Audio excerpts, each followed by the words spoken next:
Hello guys, पिछले video में हमने पढ़ा था थेवेनियन थ्योरम। उससे पहले हमने पढ़ी थी सुपरपोजिशन थ्योरम। और इसी थ्योरम्स की श्रृंखला को कंटिन्यू करते हुए आज हम पढ़ेंगे नॉर्टन्स थ्योरम।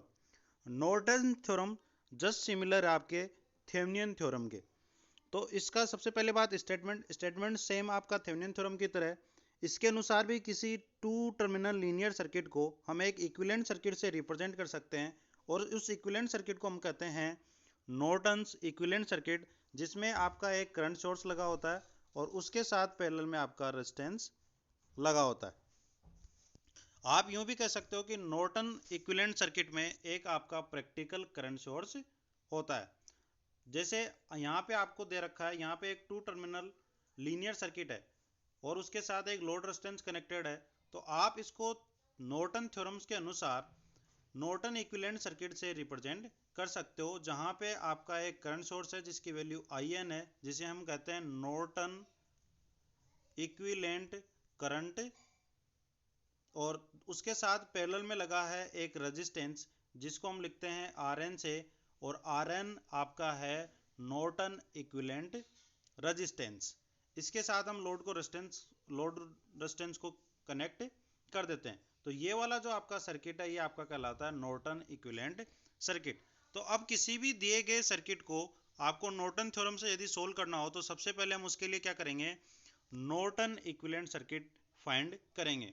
तो नॉर्टन इक्विवेलेंट सर्किट फाइंड करने के आपके पास तीन मेथड होते हैं, जो डिपेंड करते हैं कि आपके सर्किट में किस टाइप का एनर्जी सोर्सेज हैं।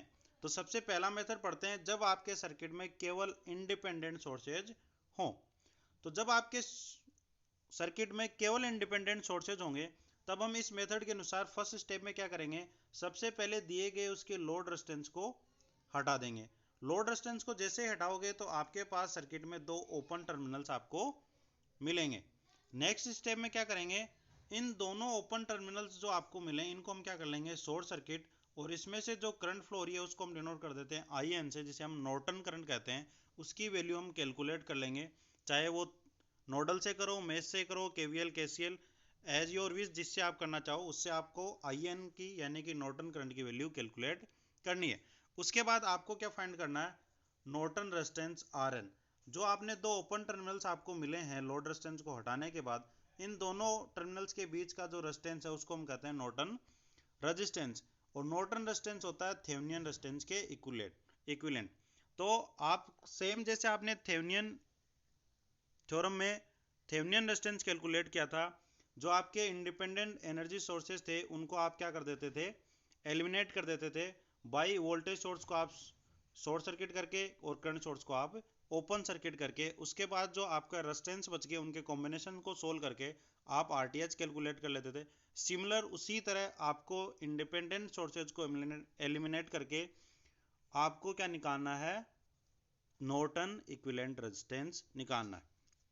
जब आपके पास IN और RN की वैल्यू आ जाएगी, तो आपको नॉर्टन इक्विवेलेंट सर्किट ड्रॉ करना है, जिसमें ये आपका IN हो जाएगा, उसके पैरेलल में एक रेजिस्टेंस हो जाएगा जिसकी वैल्यू RN है, और यहाँ पर दो ओपन टर्मिनल्स हैं जिसके साथ आप लोड रेजिस्टेंस कनेक्ट कर दोगे। तो इस तरह से आप क्या बना लोगे, इसका नॉर्टन इक्विवेलेंट सर्किट। और उसके बाद आसानी से आप यहाँ से सोल्व करके IL की वैल्यू निकाल सकते हो, जो किससे निकलेगी, आपके करंट डिवाइडर रूल से। इसी तरह दूसरा मेथड पढ़ते हैं। दूसरा मेथड क्या कहता है, जब आपका क्या हो, सर्किट में आपके डिपेंडेंट और इंडिपेंडेंट सोर्सेज दोनों तरह के सोर्सेज हो, तब आप क्या करोगे। तो फर्स्ट स्टेप आपकी सेम वही है, सबसे पहले आप लोड रेजिस्टेंस को हटाओगे तो दो ओपन टर्मिनल्स आपको मिलेंगे। इन दोनों ओपन टर्मिनल्स को सेकंड स्टेप में आप शॉर्ट सर्किट करके इसमें से जो करंट फ्लो हो रहा है IN, उसकी वैल्यू कैलकुलेट कर लेंगे। फिर क्या है, थर्ड स्टेप में आपको अब क्या कैलकुलेट क्या करना है, RN। तो जब भी आपका डिपेंडेंट सोर्सेज आता है, तो चाहे थेवेनियन थ्योरम हो चाहे नॉर्टन थ्योरम हो, तब थोड़ी सी प्रॉब्लम होती है। और प्रॉब्लम ये है कि आपको डिपेंडेंट सोर्सेज को आप ना तो शॉर्ट सर्किट कर सकते ना ही ओपन सर्किट। तो उस कंडीशन में आपको RN कैसे निकालोगे, आपके पास जो दो ओपन टर्मिनल्स हैं इनमें से फ्लो होने वाला करंट आप ऑलरेडी निकाल चुके हैं, जिसको हमने डिनोट किया IN से या नॉर्टन करंट से। अब इन दोनों ओपन टर्मिनल्स के बीच का जो open terminal voltage between open terminals है, या इन दोनों ओपन टर्मिनल के अक्रॉस जो वोल्टेज ड्रॉप है, उसको आप कैलकुलेट कर लोगे। उसके बाद इस फॉर्मूले से RN equal to VOC divide by IN। VOC आपका उन दोनों ओपन टर्मिनल्स के बीच का वोल्टेज ड्रॉप है, IN उन दोनों टर्मिनल्स के बीच में फ्लो होने वाली करंट है। तो इस फॉर्मूले से आपके पास किसकी वैल्यू आ जाएगी, RN की। अब आपके पास दोबारा से IN और RN की वैल्यू आ गई, तो आप क्या कर सकते हो, नॉर्टन इक्विवेलेंट सर्किट ड्रॉ कर सकते हो और उसको आसानी से सोल्व कर सकते हो। थर्ड मेथड के अनुसार आपको पता है कि आपने थेवेनिन थ्योरम में सर्किट बनाया जिसमें आपका एक वोल्टेज सोर्स लगा होता था एक रेजिस्टेंस के साथ सीरीज में। रेजिस्टेंस की वैल्यू होती थी RTH और वोल्टेज सोर्स की वैल्यू होती थी VTH।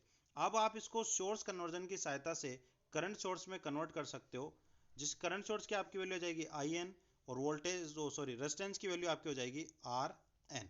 यहाँ पे IN आपका नॉर्टन करंट है, RN नॉर्टन इक्विवेलेंट रेजिस्टेंस है। तो IN की वैल्यू यहाँ से हो जाती है VTH डिवाइड बाई RTH, और आपका जो रेजिस्टेंस है RN वो किसके इक्वल हो जाएगा, RTH के।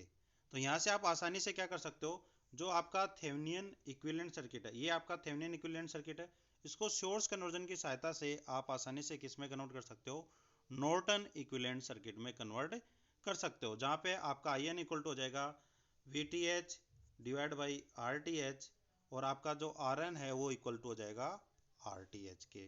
तो ये सबसे आसान मेथड है कि आप आसानी से क्या कर सकते हो, पहले थेवेनिन थ्योरम का इक्विवेलेंट सर्किट ड्रॉ करो और उसके बाद उसको कन्वर्ट कर लो सोर्स कन्वर्जन टेक्निक की सहायता से किसमें, नॉर्टन इक्विवेलेंट सर्किट में। यहाँ पर एक एग्जांपल से हम समझते हैं कि यहाँ पर एक एग्जांपल दिया गया है कि 20 ओम रेजिस्टेंस में से फ्लो होने वाले करंट का मान नॉर्टन थ्योरम की सहायता से ज्ञात करो। तो ये आपका जो 20 ओम का रेजिस्टेंस है, इसमें से जो करंट फ्लो रहा है उसको हमने डिनोट कर दिया IL से, इसकी वैल्यू आपको नॉर्टन थ्योरम से ज्ञात करनी है।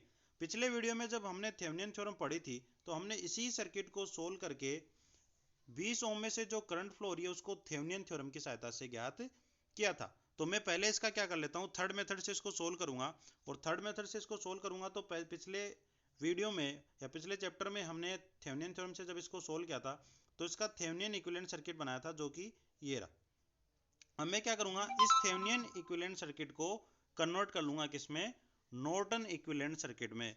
किसकी सहायता से, सोर्स कन्वर्जन टेक्निक की सहायता से। तो ये आपका थेवेनिन इक्विवेलेंट सर्किट बना था पिछले में, जिसमें वोल्टेज सोर्स की वैल्यू थी आपकी 200/3 और रेजिस्टेंस की वैल्यू थी 40/3। जैसे ही मैं इसको इक्विवेलेंट नॉर्टन सर्किट में कन्वर्ट करूंगा तो IN की वैल्यू आपकी हो जाएगी VTH divide by RTH। VTH की आपकी वैल्यू है 200/3 और RTH की वैल्यू है 40/3। तो 3 से 3 कैंसिल, 200/40 आपका आ जाएगा 5 एम्पियर। तो IN की वैल्यू आपकी आ गई 5 एम्पियर। अब आपको निकालना RN, तो आपको पता RN इक्वल टू कितना होता है, RTH। तो आपकी RN की डायरेक्ट वैल्यू आ गई 40/3 ओम। तो अब हम क्या करेंगे, ये जो सर्किट अपने को नॉर्टन इक्विवेलेंट सर्किट मिला है, इसमें AB जो आपके ओपन टर्मिनल्स हैं इस पे लोड रेजिस्टेंस को कनेक्ट करेंगे, और लोड रेजिस्टेंस को कनेक्ट करने के बाद उसमें से जो करंट IL फ्लो हो रही है उसकी वैल्यू हम आसानी से ज्ञात कर लेंगे। तो अब हमने दोबारा सर्किट को ड्रॉ किया, और ये जो आपका नॉर्टन इक्विवेलेंट सर्किट था उसके साथ मैंने 20 ओम के लोड रेजिस्टेंस को कनेक्ट कर दिया। अब इस लोड रेजिस्टेंस में से जो करंट की वैल्यू होगी उसको हम IL, जो जिसको IL से डिनोट किया है, उसकी वैल्यू हम करंट डिवाइडर रूल से आसानी से निकाल सकते हैं। करंट डिवाइडर रूल क्या कहता है, जब आपका एक करंट सोर्स दो पैरेलल रेजिस्टेंस के साथ कनेक्टेड हो तो आपका किसी भी पर्टिकुलर ब्रांच से जो करंट होगा वो होगा अपोजिट ब्रांच का रेजिस्टेंस डिवाइड बाई दोनों का total resistance into total current. अब हमें करंट निकालना है 20 ओम जो ब्रांच है उसमें से। तो अपोजिट ब्रांच का रेजिस्टेंस क्या आपका 40/3, तो 40/3 बटा दोनों का टोटल रेजिस्टेंस, तो 40/3 प्लस का 20 इनटू टोटल करंट, तो टोटल करंट आपका इनटू 5। तो इसको जब सोल्व करोगे तो एलसीएम आएगा 3, तो 20 को 3 से मल्टीप्लाई तो किया 60, तो ये हो गया 40 + 60 डिवाइड बाई 3। तो आपका 3 से 3 कैंसिल आउट हो जाएगा, फिर आपका आ जाएगा 40/100 गुणा 5। 5 से 100 को कैंसिल आउट करोगे 20, 20 को 40 से करोगे तो आ जाएगा आपका 2 एम्पियर। तो आपका इस 20 ओम में से जो करंट फ्लो हो रहा है जिसको हमने लोड करंट कहा है वो आपका कितना हो जाएगा 2 एम्पियर। इस तरह से आप नॉर्टन थ्योरम की सहायता से किसी भी दिए गए सर्किट को सोल्व कर सकते हो। अब आपके लिए ये होमवर्क रहेगा कि आप इसी सर्किट को क्या करोगे, जिस तरह आपने थेवेनिन थ्योरम में स्टेप बाय स्टेप इसको पूरे को सोल्व किया था, आपने VTH निकाला था, RTH निकाला था, फिर इक्विवेलेंट सर्किट ड्रॉ किया था, सेम उसी तरह आप क्या करोगे, इसका IN निकालोगे, RN निकालोगे, फिर इक्विवेलेंट सर्किट ड्रॉ करके इसमें से 20 ओम में से प्रवाहित होने वाली धारा का मान ज्ञात करोगे। तो आज के लिए इतना ही, धन्यवाद।